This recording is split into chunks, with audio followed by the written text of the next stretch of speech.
Investir dans l'immobilier en étant entrepreneur. Bonjour à toi et bienvenue dans ce nouveau podcast. Aujourd'hui, j'ai décidé de m'adresser à toi si tu es entrepreneur et que tu as décidé d'investir dans l'immobilier. Alors, ce nouvel épisode du podcast sera découpé en deux parties. Dans la première partie, je vais te partager quelques raisons pour lesquelles investir dans l'immobilier est une excellente idée si tu es un ou une entrepreneur. Et dans une seconde partie, eh bien, je vais te partager différents conseils pour que tu puisses passer à l'action et obtenir un financement. Donc, si la thématique t'intéresse, eh bien, on va voir tout de suite justement pourquoi investir dans l'immobilier quand on est entrepreneur et comment investir dans l'immobilier en étant entrepreneur. Mais avant toute chose, si tu ne me connais pas encore, je m'appelle Baptiste Joly, je suis investisseur immobilier et président de Richard Group Investment, une entreprise qui a pour vocation bien, de t'accompagner dans l'investissement immobilier à haut rendement en toute sécurité, en t'aidant bien, à maîtriser et à optimiser chacune des étapes du processus pour obtenir un résultat final optimisé et une rentabilité importante. Alors, pourquoi investir dans l'immobilier quand on est entrepreneur? Si tu suis un peu mon travail, tu sais à quel point l'investissement immobilier a changé ma vie. Aujourd'hui, je génère plusieurs milliers d'euros de manière passive. Il y a des choses à gérer, mais c'est en grande partie délégué du coup chaque mois. Et je ne compte bien entendu pas m'arrêter là. L'investissement immobilier, c'est un moyen sûr de se créer une vie placée sous le signe de la liberté. Mais lorsqu'on est investisseur, c'est encore plus vrai. Diversifier ses revenus, c'est capital. Et peut-être qu'aujourd'hui, ton activité d'entrepreneur, elle est florissante. Mais le marché dans lequel tu opères sera peut-être davantage concurrentiel dans quelques années. Et tu vois, je suis bien placé pour savoir qu'être entrepreneur, c'est un style de vie qui comporte énormément d'avantages. On s'organise comme on le souhaite, on décide de travailler avec qui on veut et on n'a pas forcément de supérieur hiérarchique pour venir nous dicter notre conduite. En revanche, c'est important de garder à l'esprit qu'un entrepreneur se doit de générer soi-même ses revenus. Il n'a pas de contrat de travail avec un salaire associé. Et pour cela, il faut obtenir des résultats et s'assurer d'avoir des clients. L'avantage de l'investissement immobilier, c'est que ça va t'apporter une garantie supplémentaire à ton activité. Si jamais tu traverses une période difficile dans ton industrie, tu seras capable de vivre cette période difficile de manière beaucoup plus sereine si tes revenus sont assurés par des revenus locatifs.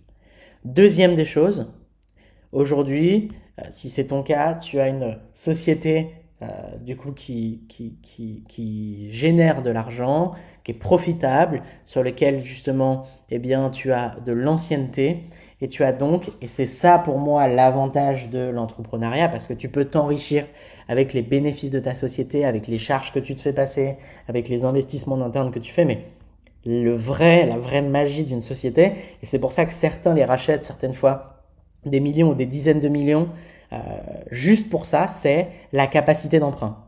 La capacité d'emprunt, elle est super importante.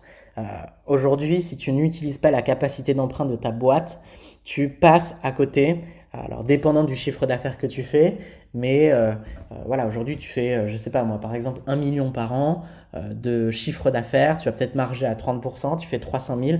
Tu peux aller chercher plusieurs millions d'euros de financement sur quelques années. Tu passes à côté de plusieurs millions d'euros d'enrichissement. Ce qui est beaucoup plus important que le bénéfice que tu vas faire de 300 000 euros chaque année. D'accord? Donc c'est super stratégique que d'aller bénéficier de cette capacité d'emprunt pour augmenter la valorisation de ses actifs. Comment investir dans l'immobilier en étant entrepreneur? Le simple fait de trouver un appartement à louer, ça peut déjà devenir complexe quand on est entrepreneur. Alors acheter, certaines personnes se disent d'emblée que ça va être impossible. Et j'ai envie de te dire que c'est pas du tout impossible. Ça va juste nécessiter, par rapport à quelqu'un qui est en CDI, des efforts supplémentaires. Il y a déjà plus de documents à montrer, il y a déjà plus d'analyse dans le dossier parce qu'on va analyser la santé financière de ton entreprise, son ancienneté, justement son objet social, son savoir-faire, ses produits, hein, sa base client. C'est quand même un travail important. C'est pas juste une fiche de salaire qu'on montre et on peut calculer la capacité d'emprunt en 2 minutes. C'est rien d'insurmontable, hein, à condition d'être véritablement motivé. Ce qui va te permettre d'investir en étant entrepreneur, c'est ton historique auprès de ta banque. Est-ce que tu es régulièrement à découvert? Est-ce que tu es un profil financièrement délicat? Ça, c'est à prendre en compte. Même chose dans ta boîte. Est-ce que tu as de la trésorerie? Donc on va parler justement déjà d'un fonds de roulement au moins égal à 3 mois de charge. Donc si tu dépenses 50 000 par mois, il faut que tu aies au moins 150 000. Et si tu as du cash derrière sur d'autres comptes, c'est un gros plus. Si tu as de l'ancienneté dans cette boîte et qu'elle voit que tu gères bien tes finances et que tu arrives à générer du bénéfice chaque année, à te sortir des dividendes plus un salaire depuis un certain temps, c'est super important et c'est un gros plus aussi. Donc ça va être mis en avant. Derrière, depuis combien de temps euh, es-tu dans la même banque, dans le même organisme bancaire? Ça, c'est aussi à prendre en compte justement parce que si tu es uniquement sur des banques en ligne et que tu es dans cette banque depuis 3 mois, c'est pas terrible. Il faut que tu sois dans des banques physiques parce que c'est elles qui octroient les prêts aujourd'hui. Euh, et si tu as des comptes sur des banques en ligne type Revolut, N26, alors N26 ne font pas les comptes pro, ils font que les micro-entreprises, mais Revolut, TransferWise, Conto, Shine par exemple, toutes ces banques-là ne peuvent pas t'octroyer de financement. Conto est en train de mettre en place des actions pour permettre des financements principalement de trésorerie, de besoins en fonds de roulement, mais ça va être du 10, 20, 30 000, tu n'achètes pas un appart avec ça et c'est des prêts très court terme, donc c'est pas du tout viable. Il faut donc avoir un compte sur lequel, et c'est ce que je te recommande, tu encaisses tes clients dans une banque physique. Rien ne t'empêche derrière de faire une redistribution sur des banques en ligne. Tu as 50% qui part sur les banques en ligne parce que tu mets de côté, je sais pas, ou tu payes ton équipe. Voilà, toi de réfléchir après ton système financier global de gestion, mais tu te dois justement d'avoir une banque physique. Derrière, c'est quelle est la nature de tes relations avec ton banquier. Est-ce que il te propose déjà des produits souvent d'immobilier neuf, ce qui fait que pour lui, du coup, tu es déjà finançable. Est-ce que tu l'appelles souvent? Est-ce que vous êtes assez proches, que vous travaillez main dans la main en quelque sorte? Ou est-ce que ton banquier, c'est un fantôme et tu ne l'as jamais vu de ta vie?